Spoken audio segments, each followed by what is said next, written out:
Hi guys, Ривернот на связи. Продолжаем Pentiment, продолжаем великую нашу историю. И обязательно мы должны посмотреть, что же случится завтра. Может быть, случится убийство, так как в прошлой серии, как вы видели, было видение у монашки. А как помните, в прошлый раз, когда у нее было видение, убили барона. Это значит только одно. Завтра нас ждут приключения. Ну а пока ставьте лайки, подписывайтесь, пишите комментарии, приготовьте что-то покушать. Ну а мы начинаем. Уже поздно, я должен немного отдохнуть. Спать, конечно, спать.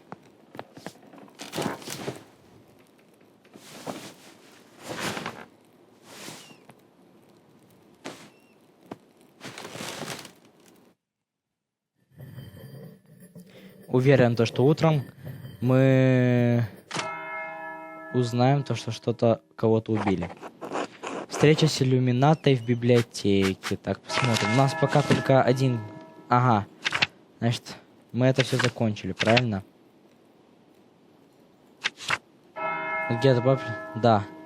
Ну все, значит, идем к иллюминате. Так, ты это уронил, Каспар? Нет, я так думаю.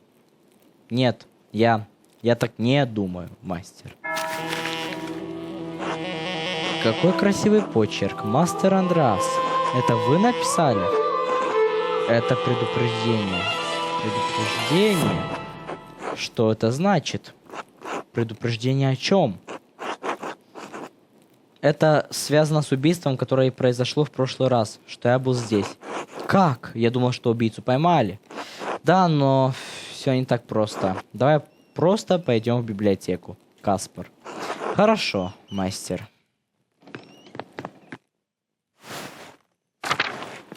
Так, я так понимаю, у нас какие-то новые дела, да?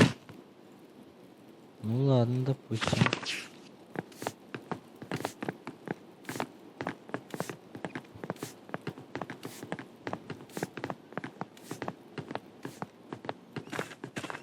Это еще кто такой?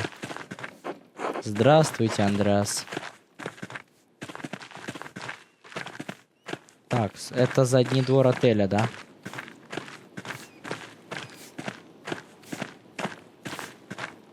А вот и выход. Идем в Верхнее Аббатство, правильно? Точнее, бежим.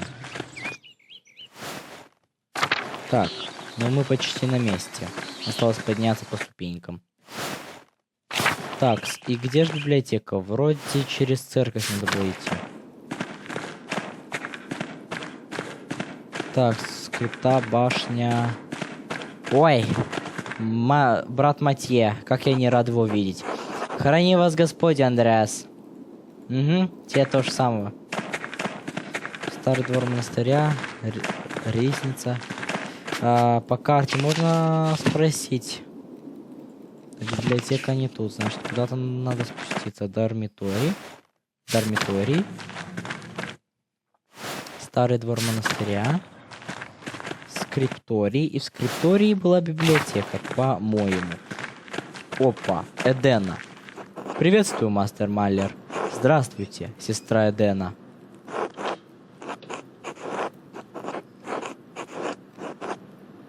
Подождите, так... Зедена, может быть. Секунду. Эдена или Сдена? Сестра Сдена. По-моему, все-таки сестра Сдена. Если что, поправьте меня в комментариях. Теперь вы хоть на художника похожи стали. Красота. Живете, должно быть, как настоящий господин. Господин, который связан обязательствами перед другими. Жена, заказчик, я несчастен. Да, но эта жизнь состоит из одних лишь проблем. Я так занят картинами для заказчиков, что у меня не остается времени на искусство для себя. Не особо. Мне приходится постоянно ездить на поклон к заказчикам, когда повсюду бушует восстание. Добраться даже в соседний город становится сложно. Как ужасно. По крайней мере, заказчиков вы можете выбирать, да и призвания не связаны по рукам и ногам.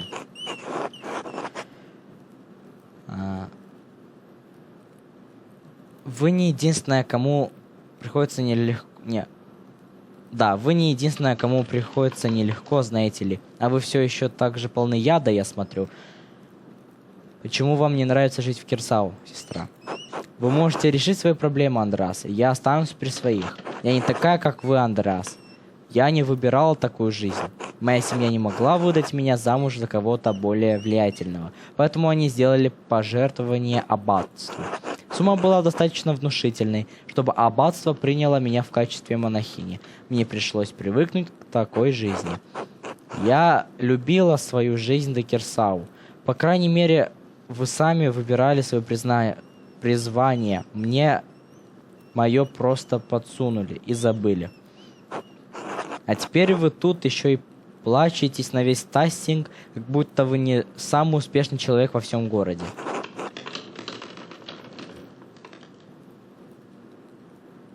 Не поэтому ли... Я не знал, мне очень жаль. Вам повезло иметь такую жизнь, Андреас Маллер. Вы, мужчины, можете быть теми, кем захотите. Я, в то время как женщина благородного происхождения, навсегда застряла тут, с благонравными клячами и прочим старичьем. За последние годы я со многим смирилась, но я никогда не буду столь же совершенной, как Иллюмината. Тем не менее, сейчас мне все-таки лучше, чем прежде. Я должна вернуться к своим обязанностям. Спасибо за разговор, Андреас Маллер. До встречи, сестра Сдена. А вот и библиотека, собственно.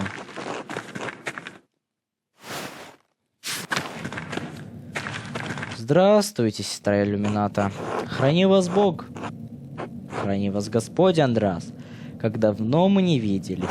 Знаю, что отец-настоятель велел вам не возвращаться, но мы надеялись получить от вас весточку. Да, приношу свои извинения. Конечно, вы правы. Рад снова видеть вас, мать Иллюмината. Это мой подмастерье Каспар Циглер из Зальцбурга. Добрый день, мать Иллюмината. Это мой подмастерье Каспар Циглер из Зальцбурга. Храни вас Господь, мать-настоятельница. Храни тебя, Господь, юный Каспар. Мастер Маллер. Рад видеть вас, сестра. А я тебя. Жаль, что вам пришлось увидеть ее в таком упадке. Сейчас ей мало кто пользуется. Что случилось? После убийства барона Рутфогеля у нас становилось все меньше и меньше богатых покровителей. Те немногие, кто остался, потеряли к библиотеке интерес. Им проще заказывать новые книги у гильдии Святого Луки или у частных мастеров в крупных городах вроде Нюрнберга. Отец Гернард решил, что больше нет смысла содержать скрипторий или библиотеку. Большинство книг здесь оказались позабыты.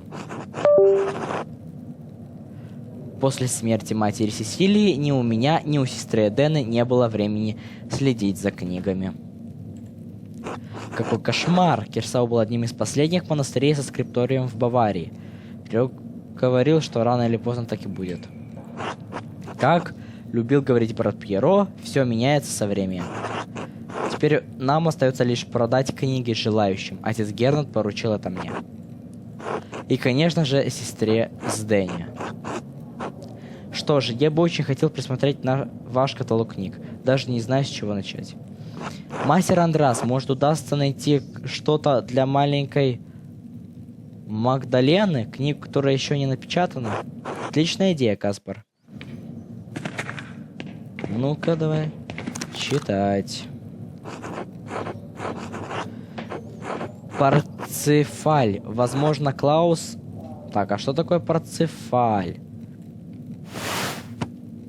Парцефаль. Пересказ истории Персиваля, героя эпохи короля Артура, написанный Вольфрамом фон Эшенбахом в XIII веке. Основное место в этой приключенческом романе занимают темы любви и рыцарства. Клаус фон Парцефаль. Возможно, Клаус не будет против такого рыцарского романа. Там же повествуется о христианских добродетелях. Немецкий здесь немного старомоден, но уверен, с помощью Клауса девочка разберется. Вдруг эта книга даже ее на что-то вдохновит. Ну, в принципе, мы выбрали. Давайте. Не спешите, внимательно просмотрите всю коллекцию. А тут что, еще что-то есть, оказывается?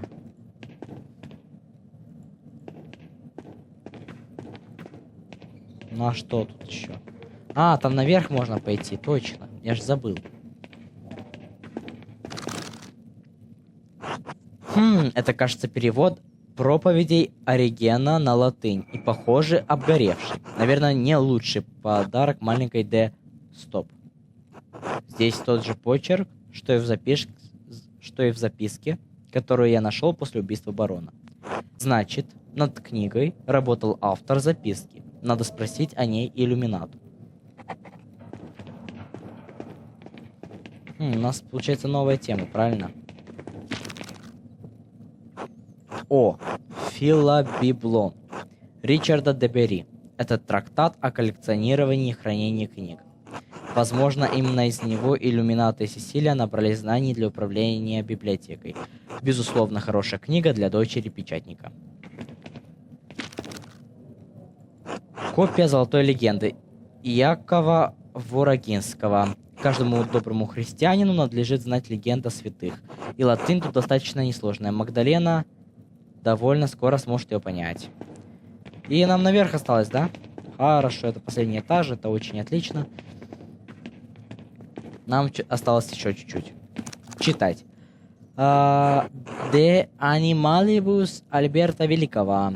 На первый взгляд это бестиарий, но на самом деле там найдутся знания по множественному предмету. Эта книга может вызвать интерес к животным и миру природы. Иллюстрации в ней просто загляденье. Ну все, хорошо, мы можем идти, правильно? Да. Ну что ж, дорогие друзья, на этом наша серия подошла к концу. Подписывайтесь, ставьте лайки, пишите комментарии. В следующей серии мы приобретем одну из этих книг, спросим про почерк на той записке, на той части обгоревшей книги, да, на той части обгоревшего листа. Ну а пока ждите продолжения и увидимся в следующей серии. Всем пока!